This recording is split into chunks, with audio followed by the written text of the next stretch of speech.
ভাবো, আমার কথা ভাবো। আর কোনোদিন আশা হয় না, না হয় জানি না। ভাবো আজকে ভালো মতো। ওয়াজ তো আমার আগে মোস্তাকুর নবী করে গেছে, এরপর আর ওয়াজ লাগে না। আমি যার ওয়াজ এসে শুনতেছিলাম, এরপরে ওয়াজ লাগে না। কিন্তু আইসা পড়ছি, শুনে যেতেছি, ভালো মতে ভাবো। আরেকবার আমরা দেখতে চাইবো।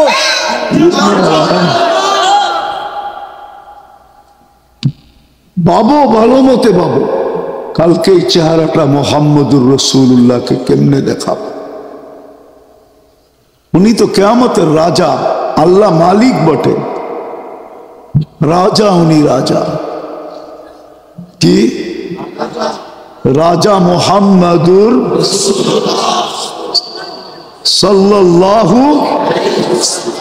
সবসময় কি বলবেন? মোহাম্মদুর। 120 নেকি পাবেন, 120। কত?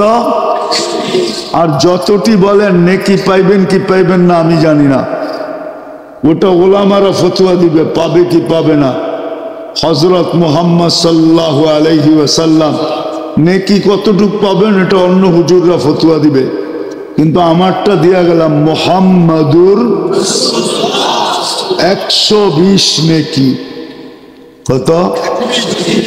এই উম্মত এক নেকি দিয়া জান্নাতে যাবে। হয় নাকি? একটা দিয়া জান্নাতে যাবে, একটা দিয়া। বললাম না, হাউজে কাউসার যে এক পান করছে, ওরে কোনো না কোনো ভাবে আল্লাহ জান্নাতে দিবে, কোনো না কোনো বাহানা দিয়া। ওই এক নেকিও একটা বাহানা। একজনের এক নেকি লাগবে জান্নাতে যেতে, আল্লাহ বলবে রাখলাম তোর ফাইল, দিলাম তোকে সুযোগ, সিদ্ধান্ত দিলাম না দোজখের, যা এক নেকি টোকায় নিয়ে আয়।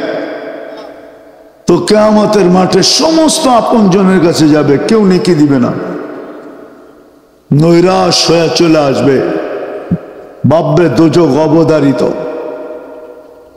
ফাঁসির আসামি যখন চাইনা ফেলে কালকে ফাঁসি, ওর যেরকম অবস্থা হয় এর চেয়ে কোটি গুণ অবস্থা খারাপ হবে ওর। অপরিচিত একজন ডাকবে, এদিকে একটু খুশি হবে, এর চেয়েও কোটি গুণ যাবে। জয় আল্লাহকে বলবে এক নেকি নিয়ে আসছি, আমার ফাইলটা লন। কেননা এক নেকি পায়া খুশি তো হবে, আরেকটাও কাম হবে, বাপ চলে আসবে, বাপ। চল যাই আল্লাহর কাছে। যাওয়ার পর আল্লাহ জিজ্ঞেস করবে, কিরে নেকি দিলি কেন? আমার তো আসেই একটা, কি কামে লাগবো? ও একটু বাপ নিয়ে কইব, আমার তো আসেই একটা নেকি, আর তো কোনো নেকি শেখি নাই, একটা দিয়ে আমার কি কাম হইব? আর এটা কিয়ামতের মাঠে নষ্ট করে কোনো লাভ আছে? বুদ্ধিমানের কাম করলাম, ওরে দিয়া দিলাম, ওর কামে লাগলো। একটু স্টাইল নিয়ে করবো আর কি। আল্লাহ হাসবে আর বলবে, আমার চেয়ে বড় দাতা হইতে চাস তাই না? যে জিতা গেছে ওরে বলবে, খুশ বিয়া দিয়া আখি, তোর বাইর হাতে ধর, চল জান্নাতে। আমার চেয়ে কাউকে বড় দাতা হইতে দিব না, না না না। এই উম্মত এক নেকি দিয়া পার হবে। আসেন একটু চিন্তা করি।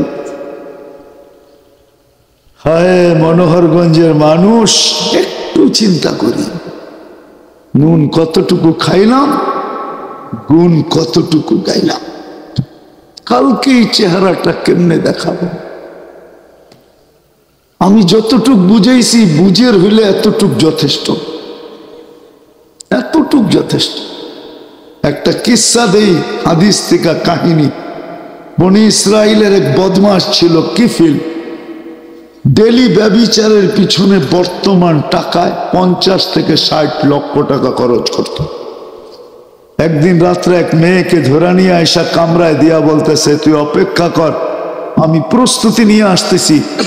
আইসা দেখতেছে মেয়ে অজোরে কাঁদতেছে, বলতেছে কাঁদিস কেন? তোকে তো জোর করে আনি নাই, টাকা দিয়েই তো আনছি, আর আমি তো টোকায় বাহির করি নাই, তুই স্বইচ্ছা আমার হাতে ধরা দিছিস। তো বলতেছে, শোন কিফিল, আমি বাজারি মেয়ে না, এটা আমার অভ্যাস না। বিপদের কারণে আমি তোর হাতে ধরা দিছি, কিন্তু কাঁদি কেন জানিস? কালকে এই চেহারাটা আল্লাহকে কিভাবে দেখা। হায় আমার জাতি যদি বসত, তোমরা যদি বসতা, আমার বৃথা ব্যথা। কালকে এই চেহারাটা কি করে দেখাবো? বলতে দেরি, কিফিল চিৎকার দিয়ে পড়তে দেরি করে নাই, তার দিল ব্যাধ হয়ে গেছে। তীর মারলেও মনে হয় বুকে এতটুকু লাগতো না যতটুকু এই মেয়ের কথা লাগছে। বলছে, বোন একদিনে তোর এই অবস্থা, তাহলে আমার কি হবে কালকে? একটু যুবক ভাবো না, আমার কি হবে কালকে, আমার কি হবে? তো বলছে, বোন তোর গায়ে হাত তো দূরের কথা, আঙ্গুল পর্যন্ত লাগাবো না, টাকা দিয়া দিলাম, আমি তওবা করলাম, তুই চোখের পানি দিয়ে আল্লাহকে একটু বলে দে আমার তওবা যেন কবুল করে। ওই রাত্রেই কিফিল মারা গেছে, সোনালী অক্ষরে দরজায় লেখা উঠছে, কদ গফার আল্লাহু লিকিফলিন, আল্লাহ কিফিলকে মাফ করে দিছে। যুবক, আমি তোমাদেরকে জান্নাতি যুবক বানাইতে চাই, আমি তোমাদেরকে জান্নাতে নিয়ে যেতে চাই। দুনিয়া কি আছে? এই দুনিয়া 60-70 বছর, তুমি আকর্ষণের পাত্র অতদিন, যৌবন আছে যতদিন। ও বিশ্ব সুন্দরী কয়বার হওয়া যায়? কয়বার হওয়া যায়? কয়বার? দ্বিতীয়বার হওয়া যায় না কেন? 23-এ হইল, এখন 24-এ কি হয়েছে? রূপ কি খৈসা পড়ে গেছে? হতে পারে না কেন? 1 বৎসরে চামড়ার ভিতরে একটু ফিটনেস কমে গেছে, চামড়ার ফিটনেস কমে গেছে, রঙের ভিতরে একটু না একটু খৈসা গেছে, এই জন্য হইতে পারে না। যুবক, যৌবন কয়দিন থাকবে তোমার? রূপসী রূপ কয়দিন থাকবে? নারীর নারীত্ব কয়দিন থাকবে? শেষ জায়গায় চলে আসছি, কয়দিন থাকবে? শরীফ, তুমি শরীফা হইয়া কয়দিন থাকবা? শরীফাই শরীফ হইয়া কয়দিন থাকবে? তারপরে কার কাছে যাবে? বিদায় আসো, বৃষ্টি নেমে গেছে, আজকে তওবা করি, তওবা করি আর বলি, আল্লাহ আজকের থেকে নুন গাওয়া শুরু করব, গুণ গাওয়া শুরু করব। চলো বৃষ্টির সময় দোয়া কবুল হয়, হাত উঠে তওবা করি। আল্লাহ, অতীত থেকে তওবা করলাম, আপনি আমাদের তওবা কবুল করেন, আমাদের পিছের গুনাহ খাতা মাফ করে দেন। নামাও, আর আজকের থেকে অঙ্গীকার করো, নামাজ ছাড়বো, অঙ্গীকার, নামাজ ছাড়বো, তাইলে জান্নাত অবধারিত। মিফতাহুল জান্নাতি আসসালাহ, জান্নাতের চাবি নামাজ। আল্লাহ আমাদেরকে আমল করার তৌফিক দান করেন। ওমা আলাইনা ইল্লাল বালাগ। মনে হয় এই পর্যন্তই সময় ছিল। দোয়া, আল্লাহুম্মা লাকাল হামদ কামা ইয়ানবাগি লিজালালি ওয়াজহিক ওয়া আযীমি সুলতানিক। আল্লাহ বলার পর্ব ছিল শেষ, শোনার পর্ব ছিল শেষ, এখন ভিক্ষার পর্ব। কারো কাছে না, আপনার মতো আল্লাহর কাছে, 99 পদের মালিকের কাছে। আল্লাহ, বেশিরভাগ যুবক কাদেরকে নিয়ে হাত তুললাম দেখেন, বৃষ্টির ভিতরে, আগেও হয়েছে, এখনো হইতে শুরু করছে, তারপরও যায় না। মালিক, আজকে যদি এরা কবুল না হয় তাইলে আর কবে কবুল হবে? আমি এই আয়োজনের কবুলিয়াত চাই, আয়োজনকারীদের কবুলিয়াত চাই, শ্রোতাদের কবুলিয়াত চাই। আজকে তো পুরা মনোহরগঞ্জের কবুলিয়াত চাই। এর বাচ্চা বাচ্চার কবুলিয়াত চাই, এক নারী পুরুষের কবুলিয়াত চাই, এর ছোট বড়র কবুলিয়াত চাই, বিশেষ করে যুবকদের কবুলিয়াত চাই। আল্লাহ আপনি ওদেরকে আমাকে ভিক্ষা দেন না,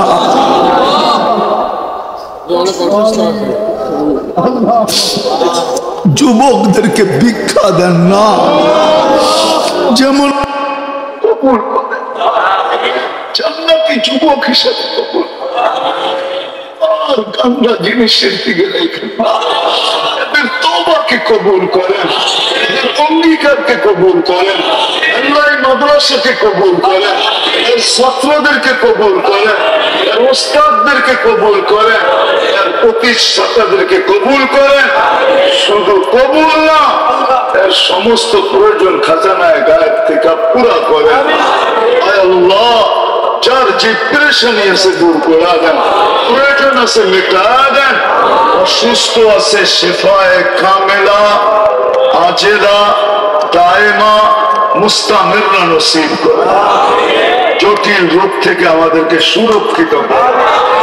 কারো যদি জটিল রোগ থেকে থাকে আল্লাহ কুদরত দ্বারা শেফা দিয়া, গোপন রোগ থেকে থাকে কুদরত দ্বারা শেফা দিয়া। আল্লাহ মাহফিলের উসিলায় শুধু এই ইউনিয়ন না, মনোহরগঞ্জের মাটির নিচে যারা ঘুমায় আছে সবাইকেই মাফ করা দেন, সাথে সাথে আমাদের আপনজনদেরকেও মাফ করা দেন, মা বাবাকেও মাফ করা দেন, ভাই ব্রাদারকেও মাফ করা দেন, আত্মীয় স্বজনকেও মাফ করা দেন। আল্লাহ আজকে আপনার হাবিবের উম্মতকে মাফ করা দেন, ইনসানের সাথে সাথে জিন্নাতদেরকেও মাফ করা দেন, জিন্নাত উম্মতকেও মাফ করা দেন। আল্লাহ, আল্লাহ, যারা দোয়ার দরখাস্ত করতে চাইছে পারে না, যারা দোয়ার হক রাখে, যারা দোয়ার জন্য বলছেন, সবার জায়েজ তামান্নাকে পুরা করা।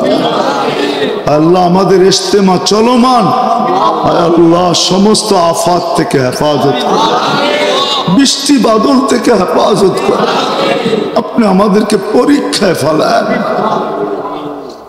দুশ্মনকে হাসায়েন না। আল্লাহ, আল্লাহ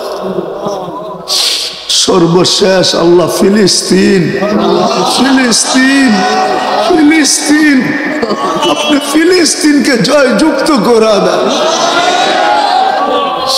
আমাদের ঈমান বাড়ায় দেন।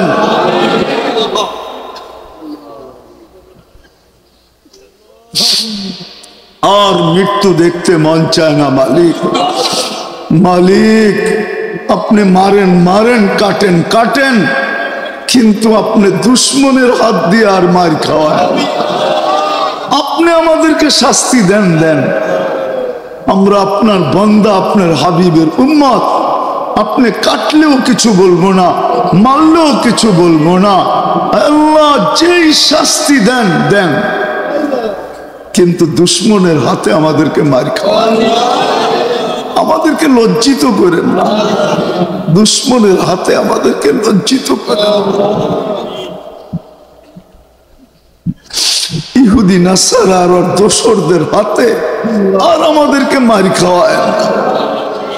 এই বৃষ্টি ভিজা সময় আপনার কাছে হাত তুললাম, আমাদের দোয়া কবুল করেন আজকে।